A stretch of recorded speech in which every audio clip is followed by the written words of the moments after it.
இன்றைக்கான ரெசிபி என்னென்னு பார்க்கலாமா? ரொம்பவே ஈஸி, டக்குன்னு பண்ணிடலாம். கேரமல் பிரெட் புட்டிங் எப்படி பண்ணுறதுன்னு பார்க்கலாமா? ஃபஸ்ட்டு கேரமல் சாஸ் ரெடி பண்ணிக்கலாம். பேனில் 2 டேபிள் ஸ்பூன் சக்கரை சேர்த்துட்டு கொஞ்சமாக தண்ணி விட்டு அடுப்பு லோ ஃப்ளேம்லேயே வச்சுட்டு இந்த மாதிரி சுகர் நல்லா கரைஞ்சி இந்த மாதிரி கலர் சேஞ்ச் ஆகி வரும். ஹனி கலர் வந்ததுக்கப்புறமா வேற ஒரு பாத்திரத்தில் இதை மாற்றி வச்சுக்கலாம். அது அப்படியே கொஞ்சம் நேரம் ஆறட்டும். இப்போ வந்து மிக்சர் ஜாரில் ஒரு 5 பிரெட் சேர்த்துருக்கிறேன். இது கூடவே ஒரு முட்டையை உடச்சி ஊற்றிக்கலாம். கூடவே 1/4 டீஸ்பூன் வெனிலா எசன்ஸ் இல்லை அப்படின்னா ஏலக்காய் சேர்த்துக்கோங்க.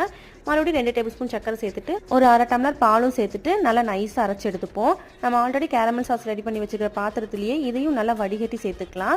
இந்த மிக்ஸை அப்படியே நம்ம ஸ்டீம் பண்ணி எடுக்க போகிறோம். அதுக்கு குக்கரில் தண்ணி சேர்த்து தண்ணி நல்லா கொதிச்சதுக்கப்புறமா கீழே ஒரு ஸ்டாண்டு வச்சு நம்ம ஆல்ரெடி ரெடி பண்ணி வச்சுருக்கிற புட்டிங் பேட்டரை உள்ளே வச்சு ஒரு 20 நிமிஷத்துக்கு நல்லா ஸ்டீம் பண்ணி எடுக்கலாம். 20 நிமிஷத்துக்கு அப்புறமா நைஃப் வச்சு செக் பண்ணி பார்த்துக்கோங்க. இதை அப்படியே கொஞ்சம் நேரம் ஆற வச்சுட்டு அதுக்கப்புறமா ஃப்ரிட்ஜில் ஒரு 1 மணி நேரம் வச்சு அதுக்கப்புறமா கட் பண்ணி சாப்பிட்டு பாருங்கள்.